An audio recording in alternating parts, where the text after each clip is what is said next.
From now on, Holy Father, not my will, but your will be done. I said, Father, you have chosen me. Give me the strength to obey. I will follow you no matter what it takes. If you know me, you cannot be neutral about me. Either you will hate me or you will love me. Because there is only one important business in the world. It is the business of salvation.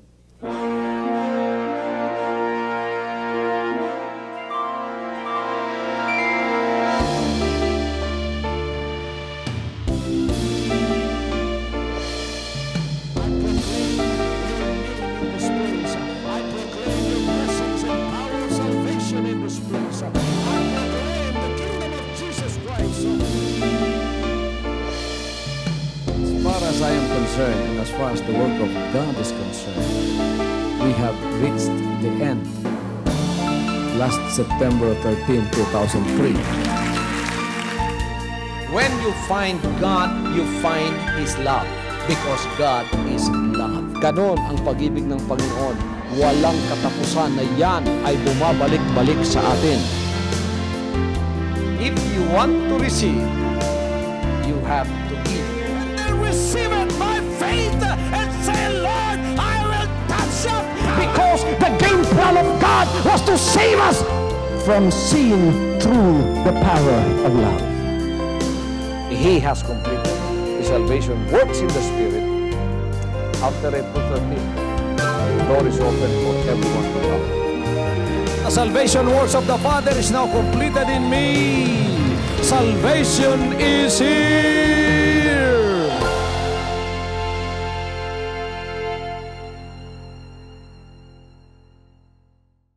Alam ninyo mga kapatid, ang demonyo ay hindi natutuwa sa gawain ng Jesus Christ, the name above every name. Hindi siya natutuwa sapagkat dito sa ating pangangaral ay hindi po natin sinasanto ang demonyo. Hindi natin sinasanto si Satanas. Bakit? Sapagkat tayo ba ay magandang lalaki? O sapagkat tayo ba ay may karunungan? O tayo ba ay mayaman? O tayo ba ay may pinagmamayabang sa sanlibutan ito? Hindi mga kapatid. Kundi nagpapasalamat tayo, sinasabi natin hindi natin sinasanto ang demonyo sa paglilingkod na ito sapagkat ang nangunguna sa paglilingkod na ito, unang-una sa lahat ang nagpatayo at nangunguna sa paglilingkod na ito ay walang iba kundi ang ating Panginoong Jesucristo. Anong sinabi niya sa kanyang banal na salita? Sinabi niya, greater is He that is in me than he that is in the world. The church corporately can say that. The church corporately is the body of Jesus Christ. And so we can say in unison what Paul said. Greater is He that is in us than he that is in the world. Greater is He that is in me, because I am the temple of the Holy Ghost. Know ye not that your body is the temple of the Holy Ghost, and that the Holy Ghost dwelleth in you? You are bought with a price. You are not your own, therefore glorify God in your body. Ang Panginoon, tahanan niya tayo. Dito siya nakatira sa loob natin. Sinabi ng banal na kasulatan, mas malaki ang nasa sa atin kaysa nasa sanlibutan na walang iba kundi si Satanas. Kaya nagpapasalamat tayo sapagkat ang katagumpayan pagka lumalakad tayo sa kanyang kalooban ay hindi talaga mapigilan. Alam ninyo ang galit niya mga kapatid ay sinabi na rin yan sa banal na kasulatan para sa iglesia, para doon sa mga anak ng Diyos na tirahan ng ating Panginoon. Walang iba kundi ang kanyang katawan. Galit na galit si Satanas. Ano ang sinabi ng banal na kasulatan sa Revelation 12:17? Mga kapatid, at nagalit ang dragon sa babae at umalis upang bumaka sa nalabi sa kanyang binhi na siyang nagsisitupad sa mga utos ng Diyos at mga may patotoo ni Jesus. Tingnan ninyo rito, ang sinabi ng banal na kasulatan. Nagalit siya sa babae. Now, the woman here depicts the church. He was angry with the church. Si Satanas nagalit sa babae na walang iba kundi ang pagsasalarawan sa iglesia o sa katawan ng ating Panginoon. At siya ay bumaka sa nalabi sa kanyang binhi na siyang nagsisitupad sa mga salita ng Diyos. Mga kapatid, ano ang kapangyarihan na bumabaka sa mga labi ng nasa sa iglesia o nasa sa katawan ni Kristo bago dumating ang Panginoon? Ang kapangyarihang yan ay walang iba kundi ang dragon, na walang iba kundi si Satanas. Mga kapatid, nakikibaka siya sa atin. Kaya galit si Satanas sa mga nananampalatayang tunay sa ating Panginoon. Di ba nakikita ninyo, lalong-lalo na kung kayo ay bago pa na nabautismuhan sa pangalan ng ating Panginoon, o kaya sympathizer pa kayo mga kapatid at gusto ninyong makisama sa paglilingkod ng Jesus Christ, the name above every name, napapansin ba ninyo na napakaraming hadlang sa buhay ninyo? Pagkatapos na kayo ay makapag-decide na maglingkod kasama sa paglilingkod na ito, napapansin ba ninyo na napakarami ng magiging trials at persecution sa buhay ninyo? Ang lahat ng yan ay hindi kagagawan ng tao lamang. Yan ay kagagawan ni Satanas na nakikibaka laban sa inyong pananampalataya. Ngunit, naririto rin tayo, hindi tayo nag-iisa sa paglilingkod na ito. Kasama natin ang Panginoon at kasama natin ang kanyang kapangyarihan. Sabagat kasama natin siya at kasama natin ang kanyang kapangyarihan, ano ang ipinangako ng Panginoon? Ang ipinangako niya na tayo ay magtatagumpay. Tayo ay magtatagumpay. Ang lahat ay magsabing, I will overcome. Alam ba ninyo ang overcomer ay may reward na ibibigay ng Panginoon? Pagka tinawag kang overcomer, that means you are called to fight. That means you are called to do something that the Lord tells you to do against the devil. When the Bible tells you that you are an overcomer and that God has promised a reward for the overcomer, that means the Lord has given you something to fight with. He is not going to send you to face the devil and then don't equip you with the proper armor or the proper equipment in the spirit. That's why you are called an overcomer, because this spiritual armor and equipment God is going to give you is going to come from Him and from His power. Kaya magkakaroon ka ng espiritu ng katagumpayan. Magtatagumpay ka. Ano mga kapatid ang ipinangako niya sa mga magtatagumpay? Ang pangako niya sa mga magtatagumpay ay napakarami. Dito sa Revelation chapter 2:7, ano ang sinabi ng Panginoon sa lahat ng mga magtatagumpay? Tingnan natin mga kapatid kung ano ang sinabi ng Panginoon sa lahat ng magtatagumpay. Ang may pakinig ay makinig sa sinasabi ng Espiritu sa mga iglesia.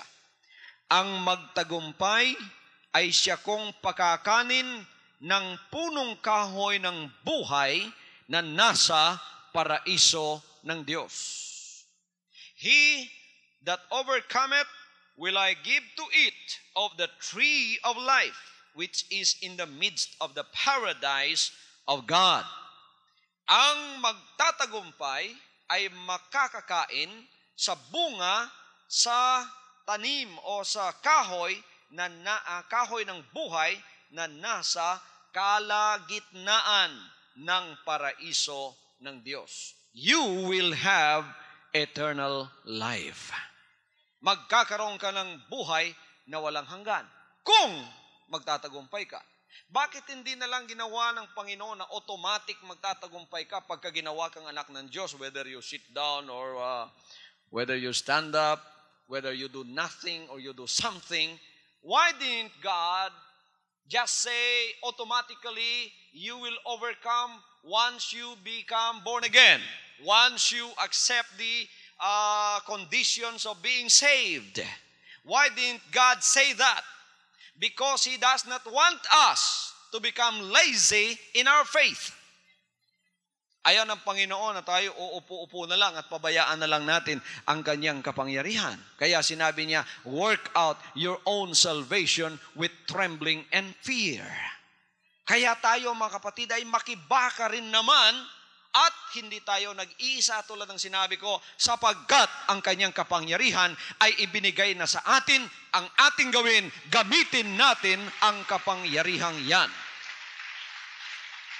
Was it James who said, resist the devil and he will flee from you? The devil will not flee.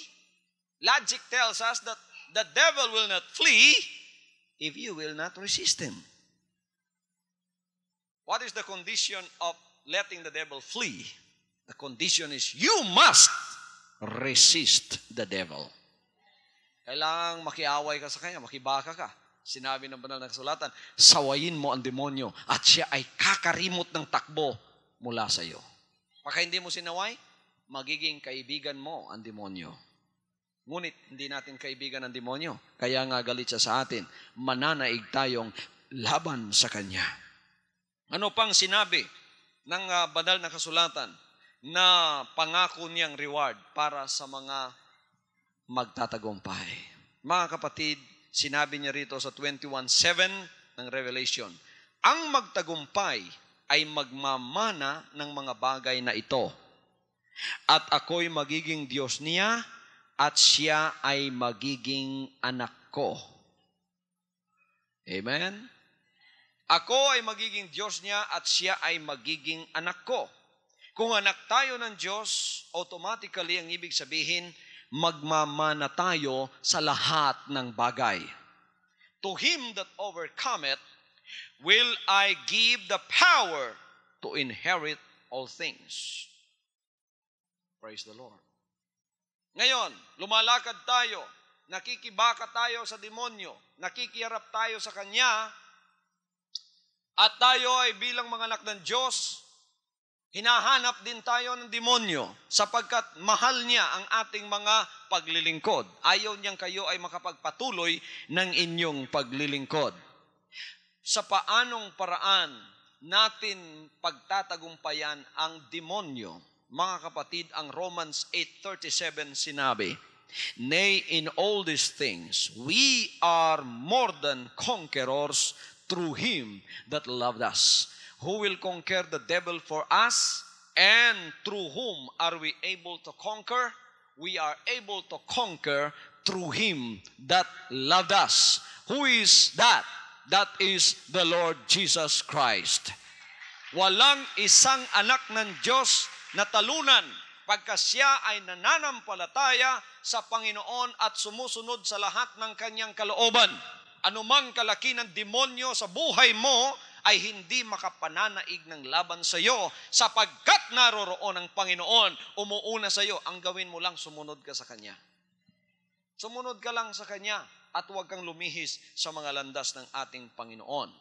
At pinangako naman niya sa atin na bibigyan tayo ng invisible leader, mga kapatid, na siyang makikipagbaka sa ating mga paglilingkod. Anong sinabi ng Joshua chapter 5 verse 13 to 14?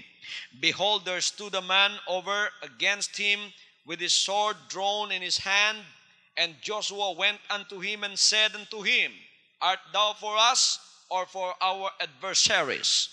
And he said, nay, but as captain of the host of the Lord am I now come. The Bible tells us that there is an invisible army even in the armies of Israel. And that is the captain of the host of the Lord. Merong mga pulutong ng anghel ang Panginoon At meron silang mga tagadala na mga anghel na napakarami tumutulong sa mga anak ng Diyos. Ang mga anak ng Diyos na walang iba kundi ang mga Israelites nung panahon na yon, nakikibaka sila mga kapatid at hindi sila pinababayaan ng Panginoon habang sumusunod sila sa kanyang kalooban. Biro ninyo, napakaraming kaaway ng Israel kahit hanggang sa mga sandaling ito. Ngunit habang sila'y sumusunod sa mga daan ng Diyos, merong mga anghel na ipinapadala ang Panginoon upang makibaka para sa kanilang paglilingkod sa Kanya. Tayo rin, mga kapatid, habang tayo ay sumusunod sa Kanyang kalooban, hindi tayo nag-iisa. Merong mga anghel ang Diyos na ipadadala sa atin upang siyang tumulong sa lahat ng ating pakikibaka para sa ating pananampalataya.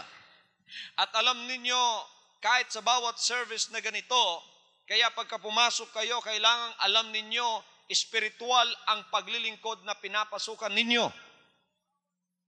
Amen. Bawat paglilingkod natin ay spiritual na paglilingkod. Ang ibig sabihin ay merong nangyayari sa mga bagay ng espiritu na hindi natin nakikita. Hindi natin napapansin sapagkat tayo ay nasa sa physical plane lamang. Kaya dapat talaga maging spiritual tayo sa paningin sa ating mga paglilingkod sa Kanya, sapagkat sa pagpasok natin dito, kapag ikaw ay sumusunod sa mga kalooban ng Diyos o kaya sa paglilingkod mo, may katulong ka na mensahero mula sa langit. At iyan ay ang mga anghel na ipinapadala ng ating Panginoon.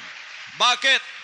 Sapagkat meron ding mga mensahero si Satanas. Meron ding mga anghel si Satanas na ipinapadala sa ating paglilingkod upang tayo ay mawala sa ating katibayan. Sila, mga kapatid, pinapadala bilang mensahero upang ikaw ay manlupaypay, upang ikaw ay makatulog sa paglilingkod sa pakikinig ng salita ng Diyos, upang ikaw hindi makapagpatuloy, bigyan ka ng maraming problema, bigyan ka ng maraming hadlang, mga persecutions, mga trials ang gagawin sa iyo. Kung nag-iisa ka lamang, talagang hindi ka makapagpapatuloy, magtatagumpay sila laban sa iyo.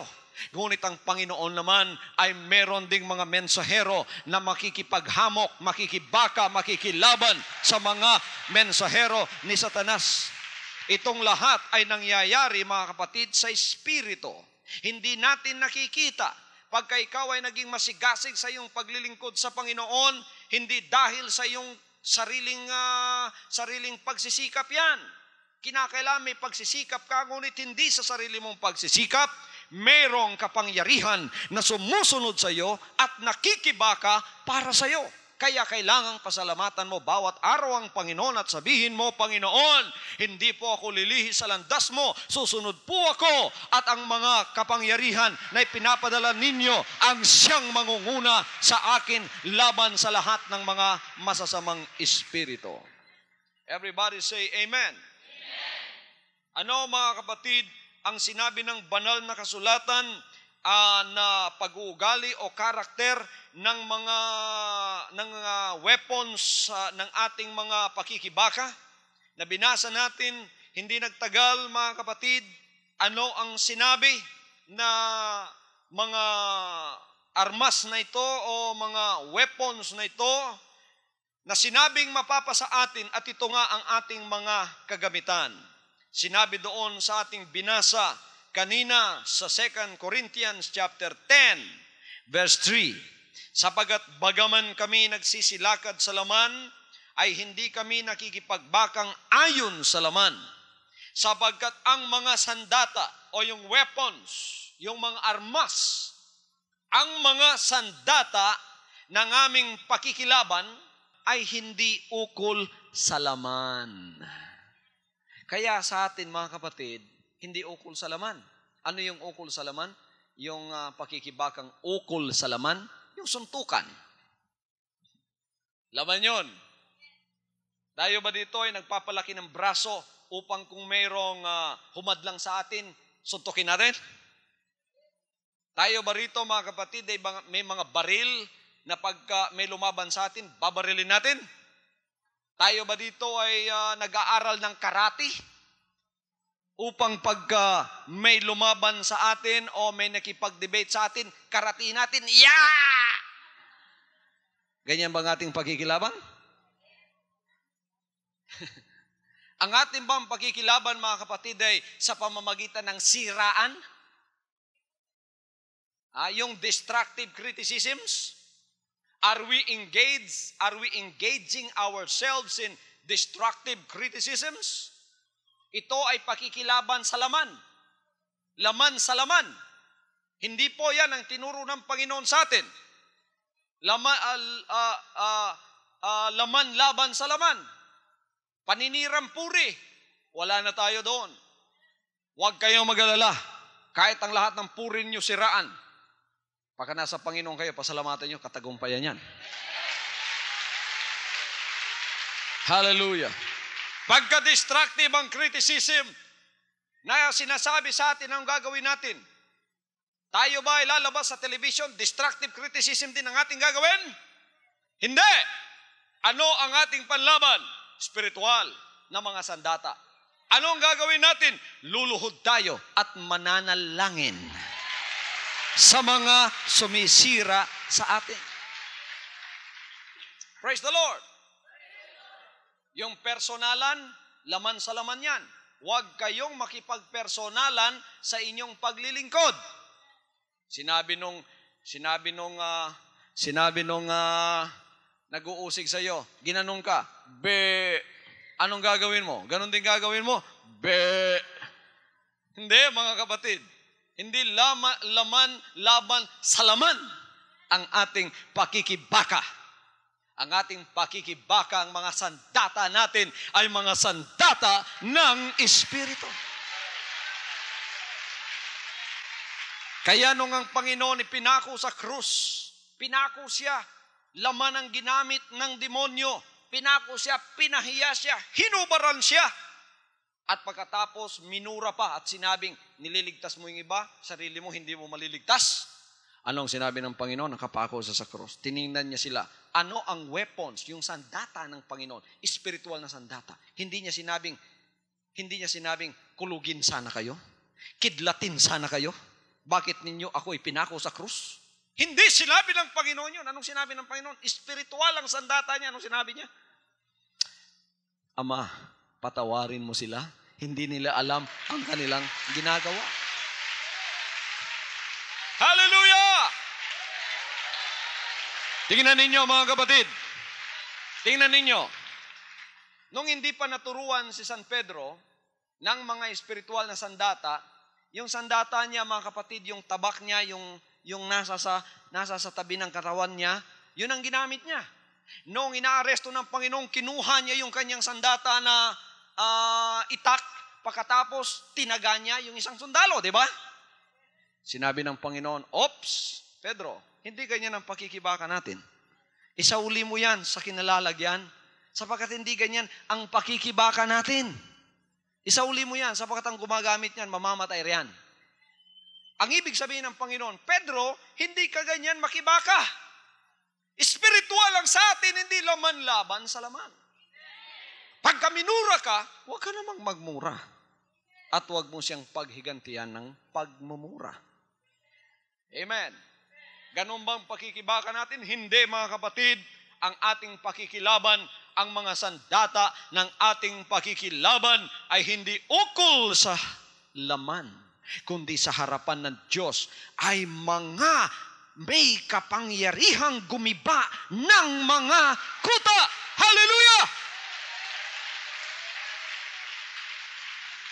Sa pamamagitan ng dalangin, gigibayin ng Diyos ang mga kuta. Tingnan ninyo nung kinakalaban ang paglilingkod na ito, ang ginagamit ng demonyo ay character assassination. Sa buong Pilipinas ata, mga kapatid, may character assassination na ginagawa sa atin. Ano ang number 1 character assassination laban sa ministry ito na ginagawa? Na ito rang paglilingkod na ito ay cult. Maraming mga sympathizer ang nagsasabing, cult pala yan si Kibuloy? Cult pala yan? Pagkatapos ang iba, mga kapatid, parang nag-aalinlangan, nagda-doubt. Para bagang mananalo ang demonyo sa kanilang isip. Anong ginawa natin, mga kapatid? Nagalit ba tayo? Tumayo tayo sa television at sa radio at sinabing, galit ako sa lahat ng mga nagsasabing ako'y cult. Hindi. Lumuhod tayo. Sinabi natin, kuta ng demonyo yan. Malakas na kuta ng demonyo ang paninirang yan. Ang ginagawa ng demonyo ay paninira upang ang ating paglilingkod ay mahadlangan at hindi gaanong maraming tao ang pumasok sa paglilingkod na ito. Kaya mga kapatid, yun ay kuta ng paninira. Ano ang ginamit natin? Paninira din? Hindi. Meron tayong intercessory prayer. Meron tayong mga dalangin sa harap ng ating Panginoon. Hallelujah! Tayo ay nag-fasting. Tayo ay nag-prayer. Nakaluhod at sinabi, Panginoon, sa pamamagitan ng inyong kapangyarihan, gibain po ninyo ang kuta ng demonyo na walang iba kundi ang paninira laban sa ministring ito. Lumuhod tayo sa altar, lumuhod tayo sa kwarto. Ang inyong pastor ay lumuluhod sa harap ng Diyos at yon ang kapangyarihan ng ating mga sandata, Espiritu. Pagkatapos anong ginawa ng Diyos? Sinabi niya sa akin, anak, huwag kang mabahala. Ako ang bahala sa lahat ng paninira. Hallelujah! Sabagat sinabi niya, ako ay siniraan din. Kaya ikaw na sumusunod sa akin ay hindi ka magiging higit pa sa akin. Sisiraan ka rin nila. Ngunit anak, kung paanong ako'y nagtagumpay, ay ganun din, ikaw ay magtatagumpay. Hallelujah! Hallelujah! Kaya sabi ng Panginoon, ako ang bahala sa paninira. Mga kapatid, kumilos na ang kapangyarihan ng Panginoon. Akala ninyo kung anong nangyari? Hindi na tayo, mga kapatid, nag-relax na lang tayo, nagpatuloy tayo sa ating paglilingkod. Ang mga naninira, ang siyang nasira. Na hindi natin ginagawa. Pagkatapos anong nangyari, mga kapatid? Naku, nakita natin na yung mga paninira hindi na umaapekto ngayon sapagkat yung lahat ng mga anak ng Diyos na nag-aalinlangan, pinapahayagan ng Holy Spirit. Hallelujah! Hallelujah! Merong isang anak ng Diyos na pakinig ng pakinig sa atin pagkatapos, mas marami siyang napapakinggang paninira kaysa sa mga napapakinggan niyang Word of God sa akin. Sabi niya si Pastor Kibuloy sa radio at saka sa television, once a week ko lang nakikita. Pero yung paninira, sabi niya, bawat bukas ko sa radio, full time. Monday to Sunday. Mas marami. Kaya mga kapatid, medyo nagalinlangan siya. Medyo gumaganon-ganon na yung faith niya. Ngunit mga kapatid, nanalangin din siya. Sinabi niya, Panginoon, ako po'y sincero, anak ninyo, Panginoon, at huwag ninyong pabayang lumihis ang landas ko. Sino po ba talaga ang katotohanan sa mga nangangaral na ito? Si Pastor Kibuloy nangangaral din. Yung namang mga pastor din na sumisira sa kanya, napakarami. Alin po ang katotohanan? Ako'y nalilito na. Nanalangin siya. Nang matapos na ang kanyang dalangin, humiga na siya, mga kapatid. Sinabi niya, hindi pa siya gaanong nakahiga, ay pinahayagan na siya ng Holy Spirit. Bakit? Sapagkat sa kanyang vision ay mayroong pumuntang tao sa bahay niya. Yung taong yon, nakadamit puti. Pagkatapos, mga kapatid, sinabi sa kanya, yung dalangin mo, ito ang sagot. Sinabi sa kanya nung nakaputi, alam ko angel yon. Mga kapatid, sinabi sa kanya, nandito ang kasagutan ng dalangin mo. Binuksan niya yung Bible na binigay sa kanya. Ngunit hindi niya maunawaan. Sapagkat Cebuano siya, pagkatapos mga kapatid, yung Bible parang Greek. Sabi niya, nandito dyan. Patapos sinabi sa kanya, pero hindi rin niya maunawaan yung salita ng tao sapagkat parang Grego din sa kanya. Mga kapatid, sabi niya, paano kung maunawaan ang sagot? Hindi kita naunawaan. Itong librong binigay mo sa akin, hindi ko rin nauunawaan. Pagkatapos pinakuha siya, sabi niya, kunin mo yung Bible mo at tingnan mo ang kasagutan. Tapos binigay sa kanya ang verse at ang chapter at ang book. Sinabi sa kanya, noong nakaputi mga kapatid, tingnan mo ang kasagutan sa Acts chapter 4 verse 12. Yun ang unang tiningnan. Hallelujah! Ano mga kapatid ang sinabi ng Acts chapter 4 verse 12? For there is no other name under heaven given among men whereby we must be saved. Hallelujah! Sabagat wala ng iba pang pangalang ibinigay sa silong ng langit na sukat nating ikaligtas, ang pangalan lamang ng ating Panginoong Jesucristo. Sabi niya, yun ang dala ni Pastora, Jesus Christ. Pagkatapos sinabi daw nung angel sa kanya, sa kanyang vision, tingnan mo, pangalawa, ang kasagutan. Nasa Philippians chapter 2, verse 9. Binasa niya yung Philippians chapter 2, verse 9. He was obedient unto death. That's why God gave him a name which is above every name. That at the name of Jesus, every knee should bow and every tongue shall confess that Jesus Christ is Lord for the glory of the Father. Woo! Hallelujah! Hallelujah! Hallelujah! Sinabi niya, yun ang nasa sa ilalim ng Jesus Christ na dala ni Pastor Kibuloy. The name above every name. Philippians 2:9 ang the name above every name. Ang Jesus Christ naman, Acts 4:12. Mga kapatid, pinuntahan niya ako. Hindi ko siya kilala. Nasa De La Peña building pa tayo. Pinuntahan ako. Pagkatapos, hindi ko kilala. Pagkatapos, kinumusta niya yung kamay ko. Binati niya ako. Pastor! Talagang pinadala ka ng Diyos. Praise God. Hallelujah. Everybody say amen. Kaya sabi niya, anumang paninira ang gawin ngayon. Hindi sinabi ng Panginoon sa kanya, si Kibuloy ang totoo. Ang sinabi ng Panginoon, ang totoo, yung kanyang pangalan. Hindi niya sinabing, ang grupo natin totoo. Hindi. Hindi niya sinabi yon. Hindi siya nagturo ng grupo. Ang sinabi lang sa kanya, yung kasagutan, nasa Word of God. Jesus Christ, the name above every name. Ngayon, mga kapatid, pinahayagan yung kapatid natin na ito, yung dinadala natin, Jesus Christ is Acts 4:12, and the name above every name is Philippians chapter 2, verse 9. Kaya napag-ugnay niya yon, at pagkatapos pumunta siya sa atin, at pagkatapos sinabi niya ang kanyang revelation, na in other words, ang paglilingkod na yan, tinuro ko. Ang paglilingkod na yan, nangunguna ako dyan. Ang paglilingkod na yan, kahit siraan pa, yan ang aking itinatag. Ano sinabi niya sa akin? Pastor, asahan po ninyo, kahit anong paninira ang marinig ko, hindi na talaga ako maniniwala. Woo! Hallelujah! Hallelujah!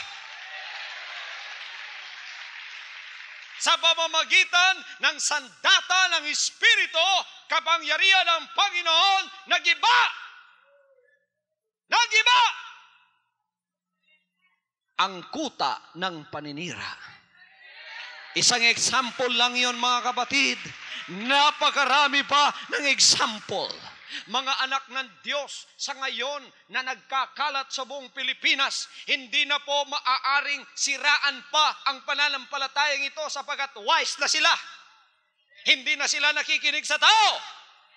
Ang ginagawa nila, pagka may paninira, mga kapatid, lumuluhod sila at itinatanong sa Panginoon. Oh, hallelujah! Hallelujah, hallelujah, hallelujah, hallelujah! Sabagat ang mga sandata ng aming pakikilaman ay hindi ukol sa laman, kundi sa harapan ng Diyos ay may kapangyarihang gumiba ng mga kuta. Ginigiba ang lahat ng kuta ng demonyo. Number 1 lang yung kuta ng paninira. Ano yung number 1 na kuta ng paninirang lumalabas? Na si Pastor Kibuloy at ang Jesus Christ, the name above every name, ay cult. Bumagsak na ba yan? Bumagsak na ba ang kutang yan? Ang kuta ng paninirang yan, bumagsak na ba yan? Bagsak na yan, mga kapatid. Hindi na pumapasa yan. Noong sa Maynila, mga kapatid, ginamit din ng demonyo ang tactic na yan. Hindi rin pumasa. Tingnan niyo, sinabi ng demonyo, tumira raw ako ng Surigao. Bumagsak! Sinungaling siya eh. Sinungaling dati ang demonyo, kaya kasinungalingan ng paninira ang gagawin niya. Pero nakibaka ba tayo at nakipagtagaan ba tayo? Nakipagtagaan ba tayo? Kumuha ba tayo ng Armalite? Pagkatapos sabi natin, sige kayo. Manira pa kayo. Ganon ba ginawa natin? Nambugbog ba tayo? Hindi laman laban sa laman. Lahat ng sumisira, idinadalangin natin na sila mismo ay maliwanagan. Hallelujah! Ang ginagamit natin ay fasting and prayer. The weapons of our warfare are not carnal, but mighty to God, to the pulling down of strongholds. Hallelujah! Lahat ng mga malalakas na kutang yan ay babagsak!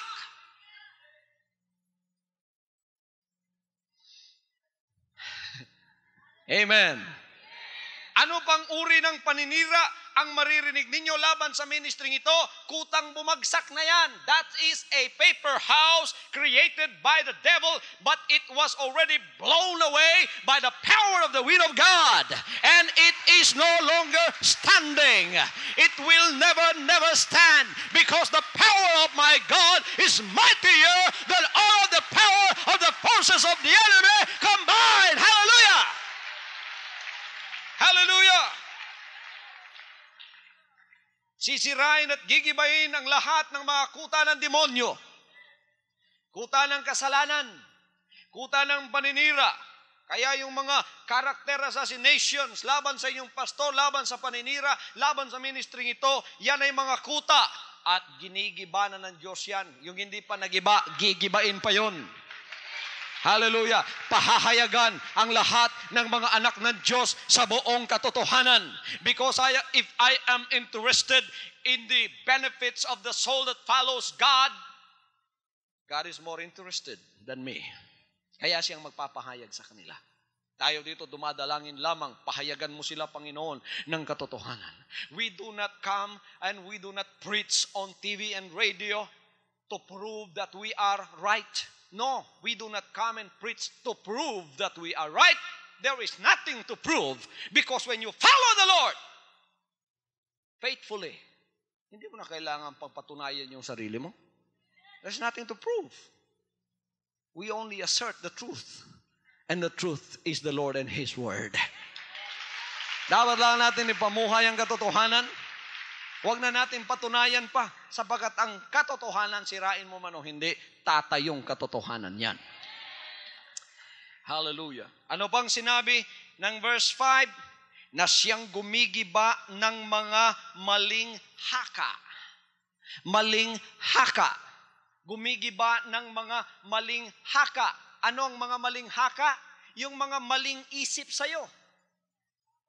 Maling pag-iisip laban sa'yo. Hallelujah. Maling haka, gigibayin yan. Yung ang paninira, maling haka yon. Ano pang mga maling haka, mga kapatid? Na si Pastor Kibuloy daw ay pangwarta. Dili ko diha kay pangwarta na Pastor Kibuloy. Ayaw mo diha kay pangwarta, kwartahan lang mo na. Maling haka, sapagkat tayo raw ay naglilingkod sa ministering ito upang lumikom lamang ng pera para sa sarili. Yun ang maling haka. Hindi po para sa sarili, para sa gawain ng Diyos. Kaya naman tayo ay mag-aanim na taon pa lang, meron na yung binigay ng katedral ang Panginoon. At ang ganda pa, no? Meron dyan, mga kapatid. Panahon pa ni Metusela, ang kanilang paglilingkod. Nasa ilalim pa rin ng puno ng mangga.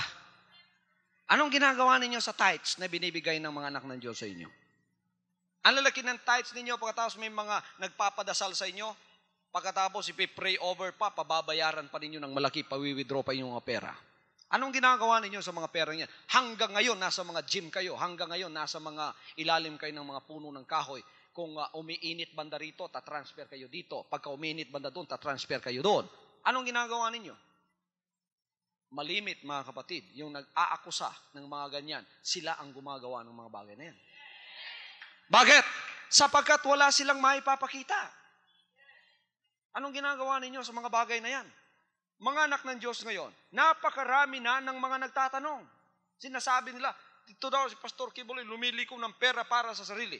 Pero nakikita naman namin, ibinabalik lahat sa gawain ng Diyos. Ito naman nagsasabing, ito naman nag-aakusa na si Pastor Kibuloy dahil lumiliko ng pera para sa sarili. Wala namang maipakita. You know, people of God in the last days are becoming very intelligent. Alam na nila kung anong nangyayari ngayon. Di tulad noon na nasanayan natin, once blind, always blind. Na pagka sinabi sa atin, sunod na tayo ng sunod, mga kapatid, mali man o hindi, sinusunod natin. Ngunit ang mga anak ng Diyos, bago siya dumating, ay nagiging matalino. At nakikita na nila kung ano ang mga bagay na dapat nilang tingnan at makita ang katotohanan. Praise God, praise God!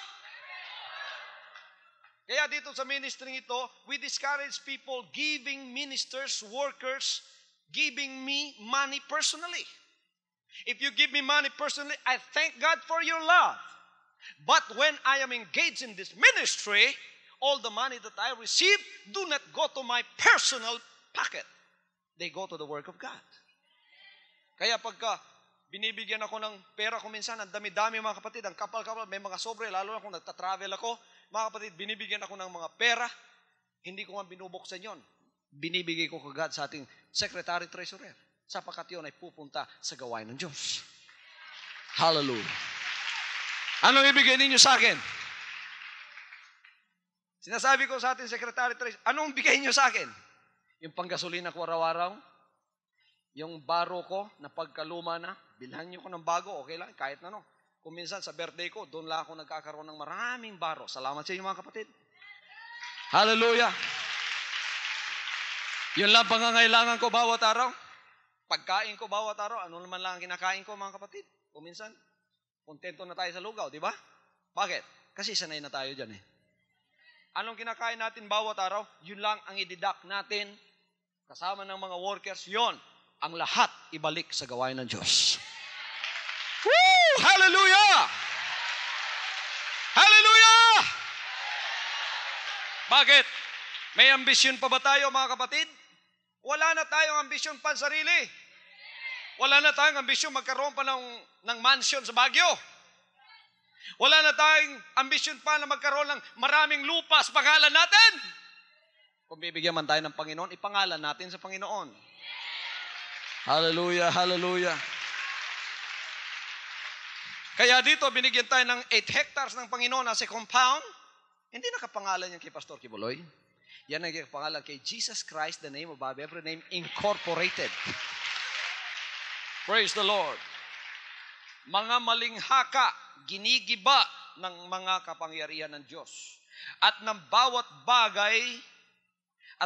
bagay na matayog na nagmamataas laban sa karunungan ng Diyos.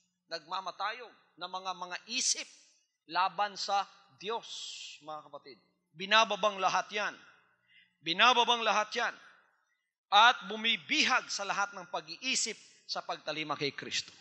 Naririto tayo, ginagamit tayo ng Panginoon para sa mga bagay na yan. At binibihag natin ang lahat ng pag-iisip sa pagtalima kay Kristo. May mga pag-iisip dito na ayaw sumunod sa Panginoon, hinahanap yun, hinahabol yun ng kapangyarihan ng Panginoon upang bihagin sila. Bihagin ang isip na yon at ipasunod sa ating Panginoon. Ganyan ang kapangyarihan ng ating paglilingkod sa buhay na Diyos. Hallelujah, hallelujah, hallelujah. Talaga bang napakaganda mga kapatid ng ating pakikibaka sa Kanya? Casting down imaginations and every high thing that exalted itself against the knowledge of God, and bringing into captivity every thought to the obedience of Christ. So our weapon, the weapons of our warfare are not carnal. So, baka nakarinig kayo ng iba't ibang paninira sa ministry ito. Ang weapons natin ay dalangin. Kayo rin, inuutusan ko, ang weapons na gamitin ninyo ay dalangin. Pagka may naririnig kayong paninira, itanong lang ninyo sa Panginoon, ito, Panginoon, si Pastor Kibuloy ba nasa katotohanan o wala?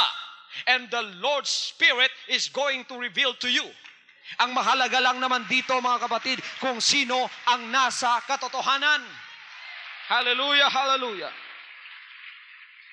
Kaya, sabagat tayo nakikipagbaka, ano ang isusuot natin? Ano ang isusuot natin? Ang buong sandata ng Diyos. Anong sinabi niya sa Ephesians chapter 6 verse 11? Mga bihis kayo ng buong kagayakan ng Diyos upang kayo'y magsitibay laban sa mga lalang ng diablo. Ano, mga kapatid, ang isuot natin? Magsipagbihis tayo ng buong kagayakan ng Diyos. Anong sabi niya? Let us put on the whole armor of God, that we may be able to stand against the wiles of the devil. Isuot natin ang buong kagayakan ng Diyos upang tayo ay magsitibay laban sa mga lalang ng diablo. Isuot natin ang buong kagayakan, magsitibay tayo. May mga anak ng Diyos, pagkabago pa sila, hindi pa sila matitibay, Kaya pinapana sila ng diablo. There are fiery darts in the spirit that hits you sometimes on the head, sometimes in your body. Tinatamaan ka pa, tapos pagka tinamaan ka dito, manlulupay-pay ka. Pagka nakagayak ka na, nakabihis na ng buong kagayakan ng Diyos, titibay ka na. Noon, pagka tinamaan ka, manlulupay-pay ka. Maduduling ka. Ngunit habang lumalao, nakikipagbaka ka, mga kapatid, hindi ka na tinatablan. Sapagkat ikaw ay protected sa kagayakan o armor ng Panginoon. Protected ka sa buong kasandatahan ng Panginoon. Bakit tayo kailangan magbihis ng buong kagayakan ng Diyos? Sapagkat ang mga puwersa, ang mga kapangyarihan na binabaka natin ay hindi physical. Yan ay mga kapangyarihang spiritual. Anong sinabi ng verse 12? Ephesians chapter 6 verse 12, sapagkat ang ating pakikibaka ay hindi laban sa laman at dugo. Yun ang sinabi ko kanina. Hindi ito muraan, mga kapatid. Hindi ito siraan, mga kapatid. Hindi ito bugbugan, mga kapatid. Hindi ito suntukan, mga kapatid. Ito ay pakikibakang spiritual.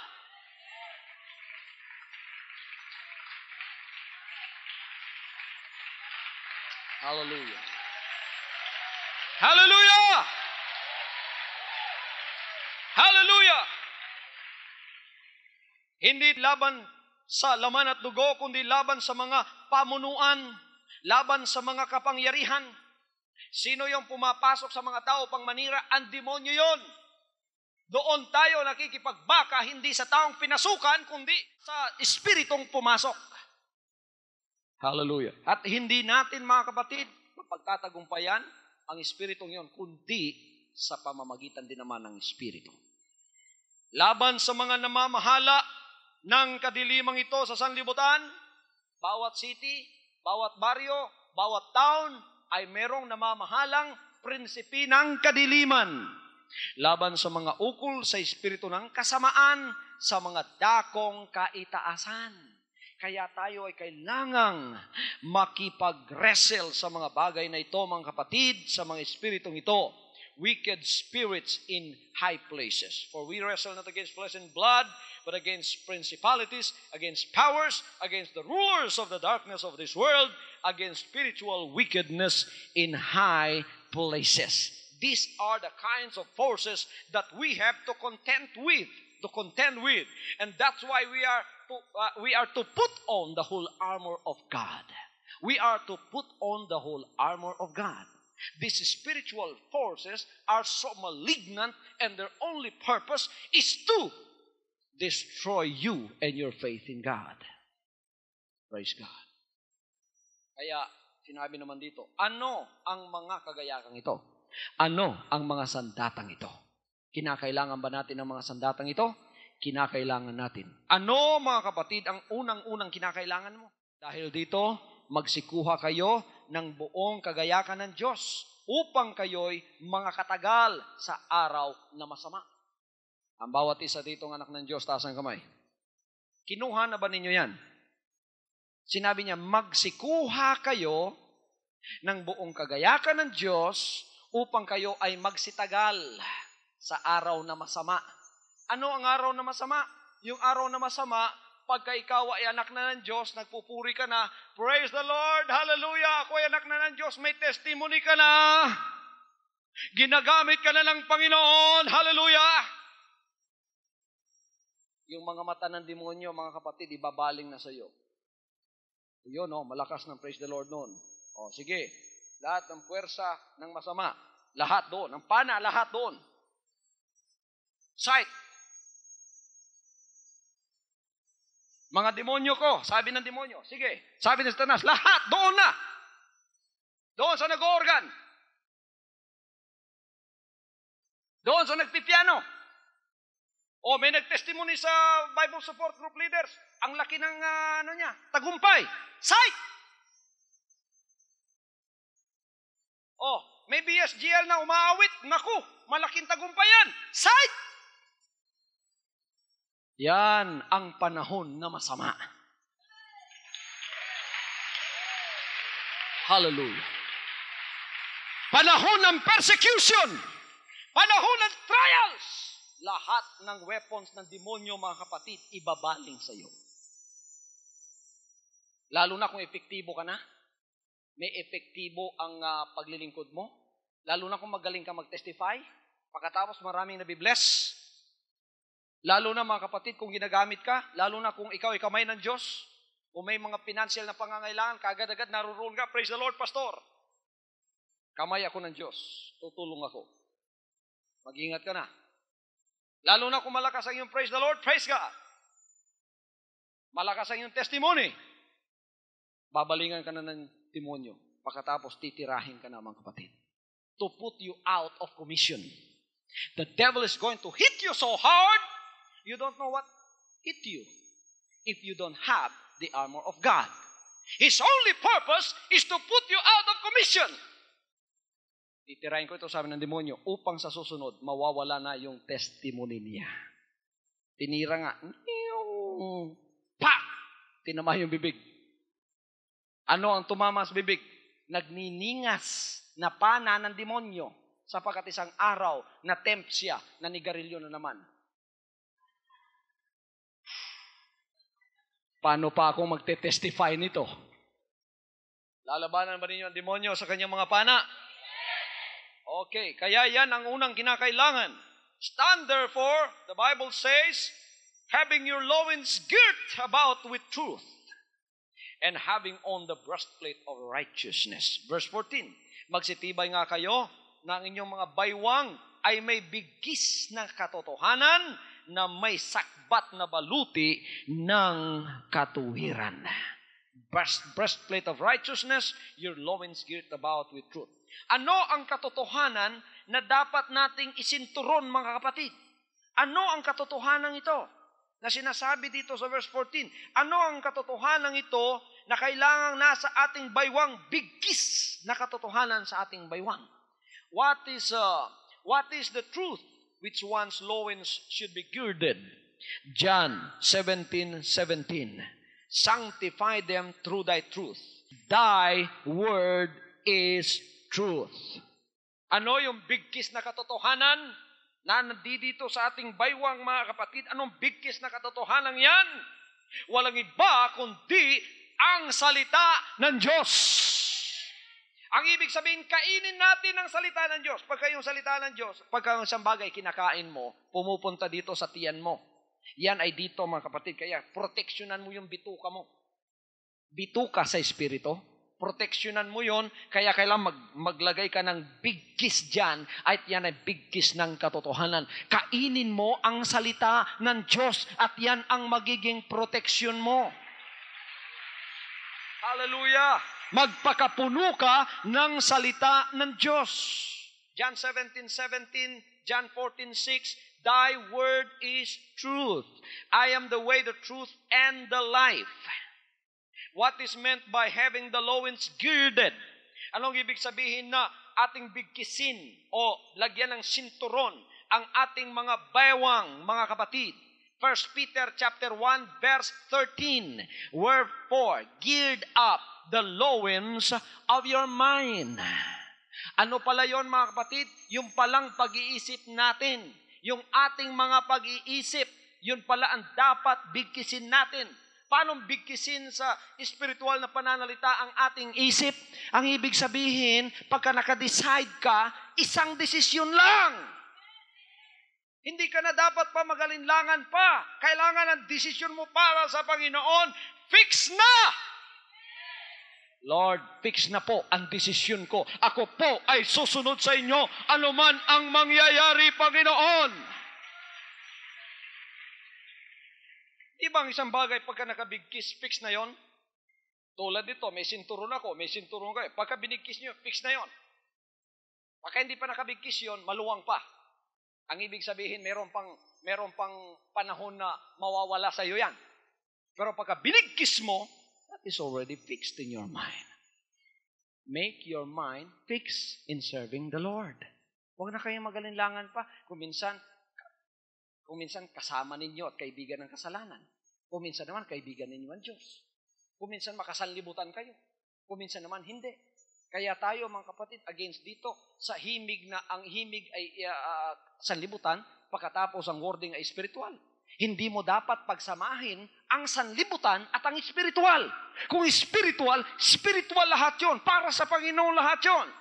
When we decide for God, we do not give consideration to the world, to sin, and to the devil. When we decide for God, we decide for Him alone. And that decision is fixed for Him. Hallelujah. Pagkatapos sinabi ritong baluti ng katuwiran. What is the righteousness of which the breastplate is composed? Yung breastplate dito, takip yun sa dibdib mo. Na marami dito ang walang takip, kaya tinatamaan ng iba't ibang uri ng mga damdamin. Damdamin pa ng laman. Amen.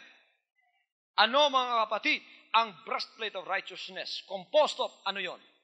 Sinabi rito sa Psalms 119, 172. Psalms 119, 172.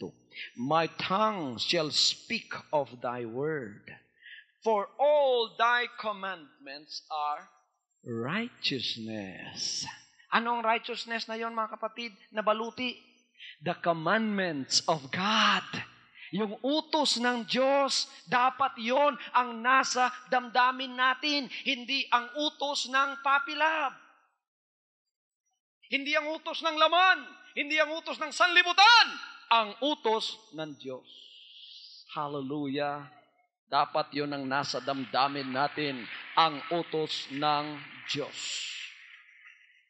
Praise the Lord. And this is His name, whereby He shall be called the Lord our righteousness. Jeremiah 23 verse 6. Siya ang ating katuwiran. Kaya pagka yung commandments ng Diyos naririto na, nakatabo na sa iyo, huwag mong kalilimutan yung commandments na yon. Ang ibig sabihin, yun ang damdamin mo araw-araw. Pagka pinapana ka ng demonyo, binibigyan ka ng ibang damdamin, kailangan, mga kapatid, isukat mo yon sa damdamin na binigay na ng Diyos sa iyo. Susundin ko ba ito o susundin ko itong utos ng Diyos sa akin?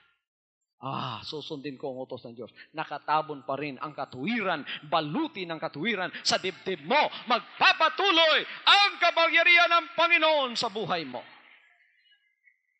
Huwag ninyong kalimutan kaagad ang utos ng Panginoon dahil sa utos ng laman.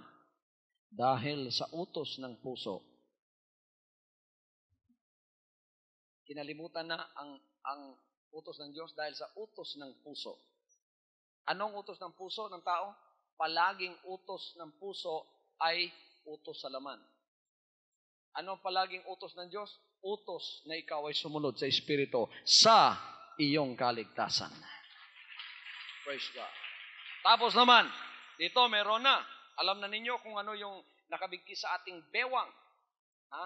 Alam niyo yung covering natin doon, mga salita ng Diyos, katotohanan yon. Pagkatapos mga kapatid, ano yung loins doon? Yung ating palang isip yun. Bigkisin natin ang ating isip ng katotohanan ng salita ng Diyos. At pagkatapos, yung baluti ng katuwiran dito, ano yun? Mga utos, commandments of God.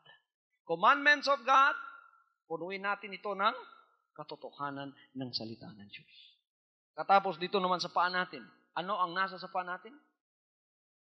Anong isapatos natin? Anong isapatos natin sa Espiritu, mga kapatid? With what are the feet to be shod? Ephesians chapter 6:15, anong sinasabi? At ang inyong mga paa ay may panyapak na paghahanda ng ebanghelyo ng kapayapaan. And your feet shod with the preparation of the gospel of peace. Ang ibig sabihin, palagi kayong nakasapatos. Pagka palagi kayong nakasapatos, palagi kayong handa. Ano yung pinaghahandaan ninyo? Ebanghelyo ng kapayapaan. Ang ibig sabihin, pagkagawain ng Diyos, pakikinig sa salita ng Diyos, nakasapatos kayo palagi. Handa kayo palagi. Pagka may service, huwag kayong absent, mga kapatid. Pagka may fellowship, huwag kayong absent, mga kapatid. Nakasapatos kayo palagi. Amen. Pagka mayroong mga gawain ng Diyos, ito ay may kaugnayan sa Ebanghelyo ng Kapayapaan, ako ay pupunta doon. Huwag mo sabihin, wala akong pamasahe. I will ask God for that. I am prepared. My feet are shod with the preparation of the gospel of peace. Praise the Lord, praise the Lord, praise the Lord. And then, what piece of armor is next mentioned as necessary? In Ephesians chapter 6, verse 16. Bukod dito ay taglay ninyo ang kalasag ng pananampalataya na siyang ipapatay ninyo sa lahat ng nagniningas na suligi ng masama. Yon, mga kapatid, ang sinasabi ko kanina sa inyo. And above all, taking the shield of faith, kalasag ng pananampalataya, wherewith you shall be able to quench all the fiery darts of the wicked. Lahat ng mga nagniningas na pana ng demonyo ay ano ang magagawa sa mga nagniningas na yun? Papatayin ninyo lahat. Papanain ka. Para malupaypay ka, meron kang kalasag ng pananampalataya. Pagka may kalasag ka ng pananampalataya, ang sinasabi ng pananampalataya mo, huwag kang maniwala sa paninirang yan. Huwag kang maniwala sa mga ganyan. Makapagpanlulupaypay sa iyo yan. Dami mo, mga kapatid, na proteksyon. May kalasag ka na. May pananampalataya ka na. Ang pananampalataya mo, lumalaban na. Ano ang proteksyon? Ano ang sandata na proteksyon sa ulo? Mga kapatid, ang verse 17 sinabi, at magsikuha rin naman kayo ng turbante ng kaligtasan at ng tabak ng Espiritu na siyang salita ng Diyos. Now, in 1 Thessalonians 5:8, the helmet is called the hope of salvation. The helmet was worn to protect the head. Ano ang kunin natin, mga kapatid? Take the helmet of salvation. So the hope of salvation will preserve the courage and thus aid in protecting the spiritual life of the Christian pilgrim when besetted by the enemy of righteousness. Kunin natin yung hope of salvation. Take the helmet of salvation, and that is the hope of salvation according to 1 Thessalonians 5:8. Isuot natin yung protection sa ating ulo. Paniwalaan ninyo ang mga salita ng Diyos na makapagliligtas sa inyo. Naniniwala ba kayo na ang ministry ito, itinalaga ng Panginoon para sa rapture? Panghawakan ninyo yan. Yan ang pag-asa ng inyong kaligtasan. Pagka tinatamaan kayo sa ulo, may proteksyon. Naku, hindi totoong maliligtas kayo dyan. Anong sasabihin ninyo? Tinamaan kayo sa ulo, pero may proteksyon kayo. Alam namin, maliligtas kami sapagkat ang sinusunod namin dito ay hindi tao, ang Panginoon at ang kanyang mga salita ang sinusunod namin dito. At ano naman ang sandata at tabak na kailangan tayo ay magkaroon, mga kapatid? Sinabi dito sa Ephesians chapter 6:17, the sword of the Spirit, which is the Word of God. Itong lahat na baluti sa iyong katawan, sa iyong dibdib, na walang iba, mga kapatid, ng righteousness, yung katotohanan dito, gird your loins with truth. Pagkatapos yung meron ka ng kalasag, meron ka ng panyapak. Okay, you are well protected. That is for your defense. That is for your protection. That is for your defense against the fiery darts of the wicked. Pero ano naman ang nasa right hand natin? Tabak ng Espiritu na walang iba kundi salita ng Diyos. Magtatagumpay ang mga anak ng Diyos na sumusunod sa lahat ng kanyang kalooban. Ano man ang dinadaanan natin sa ating paglilingkod, yan mga kapatid ay kailangang daanan natin sapagkat tayo ay nakikipagbakat, nakikipaglaban. Hindi tayo nag-iisa. Naririto ang kapangyarihan ng Diyos. Binigay sa atin ang kanyang buong kagayakan at ang kanyang sandata. Kaya ang ating pakikilaban ay hindi laban, laman at dugo, kundi ito ay espiritu, laban sa espiritu. Kaya hindi po maalis ang dalangin dito, hindi maalis yung mga bagay ng espiritu dito, fasting and prayer, at saka yung mga testimonies natin, they overcame the devil by the word of their testimony and by the blood of the Lamb. Hindi naalis yun. Huwag ninyo sisirain yung testimony ninyo. Once you have testified that God has blessed you here, once you have testified that God has saved you and that He has regenerated you, don't ever try to break that testimony because the devil will try to, but stand for God. Steadfast, your mind fixed upon Him. Anong sabihin ninyo? Panginoon, fix na po ang puso ko. Kahit anong mangyari, ako ay maglilingkod sa inyo. And the Lord will bless you for that. Hallelujah. Kayong mga nasa harap ng inyong television sets, sa mga sandaling ito, meron kayong mga problema, meron kayong dinadaanan. Napakinggan ninyo ang mensaheng ito at pinagpapala kayo sa mga sandaling ito. Ngunit ako'y mananalangin pa rin sa inyo, mga kapatid, kung anuman ang inyong mga pangangailangan sa mga sandaling ito. Hawakan ninyong television sets as a point of contact. And then, if you are blessed, may mga naka-flash na telephone number sa inyong screen at meron ding mga address na nariyan. Tawagan ninyo yan, sulatan ninyo, at kami handang-handa mga kapatid na maglingkod sa inyo sa mga bagay na spiritual na inyong kinakailangan. Panginoon Diyos, sa mga sandaling ito, naririto po ang mga kapatid ko nakahawak sa kanilang television sets. Unahin po mga Panginoon, yung lahat na mga may karamdaman sa mga sandaling ito. Meron kang karamdaman na dinaramdam ngayon. Meron kang cancer sa loob ng iyong katawan. Hindi mo lang kung saan. Masakit yung likod mo, masakit yung dibdib mo, para bagang ikaw ay hindi makahinga at hindi mo alam kung ano ang uri ng sakit na yan. Sa pamamagitan ng kapangyarihan ng Espiritu ng Diyos, sinasaway ko ang karamdamang yan sa sandaling ito. In Jesus' name, I command healing upon you right now. In Jesus' name. In Jesus' name. In Jesus' name. Gumaling ka sa oras na ito. Huminga ka ng malalim 3 beses, kapatid, at damahin mo ang kapangyarihan ng Panginoon papasok sa iyo. In Jesus' name. Ikaw na kapatid, meron kang karamdaman. Nakahawak ka ngayon sa may batok mo. Ang sakit ng batok mo. Sinabi ng Panginoon, through the word of knowledge, God is already healing you right now. In Jesus' name. Pinagagaling ka na ng Panginoon sa sandaling ito.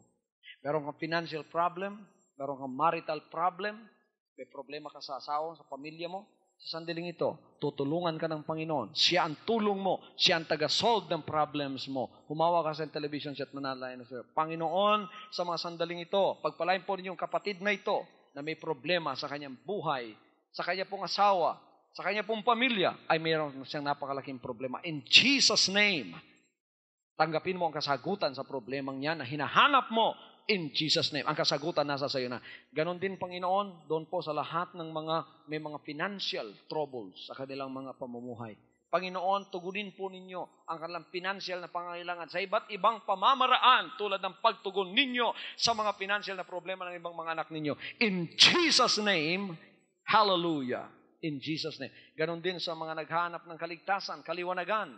Pahayagan po ninyo sila sa kapangyarihan ng Espiritu Santo, Panginoon. Pagpalain ninyo ang mga salitang napakinggan nila sa mga sandaling ito. Patunayan ninyo sa kanila na kayo ay Diyos ng kababalaghan at kadakilaan at anumang bagay na kanilang hinihiling. Ito po hindi nyo ipagkakait. Bagkus ito ay tatanggapin nila sa mga sandaling ito. Sinabi ninyo, ask whatsoever you will and it shall be given unto you. We claim this promise, O God. We claim this promise for all of these brethren that have needs today. In Jesus' name, in Jesus' name.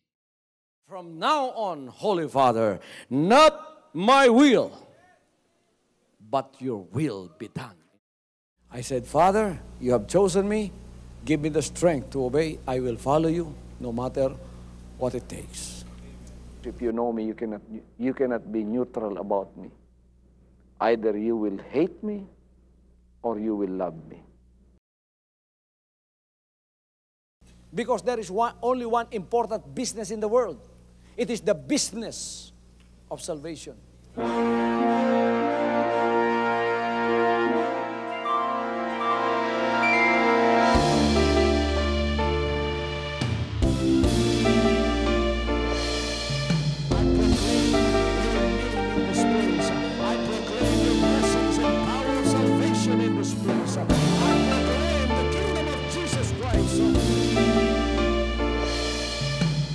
As I am concerned, and as far as the work of God is concerned, we have reached the end. Last September 13, 2003. When you find God, you find His love. Because God is love. Ganon ang pag-ibig ng Panginoon. Walang katapusan na yan ay bumabalik-balik sa atin. If you want to receive, you have to give. Receive it by faith and say, Lord, I will touch up. Because the game plan of God was to save us from sin through the power of love. He has completed His salvation, works in the Spirit. After April 13th, the door is open for everyone to come. The salvation works of the Father is now completed in me. Salvation is here.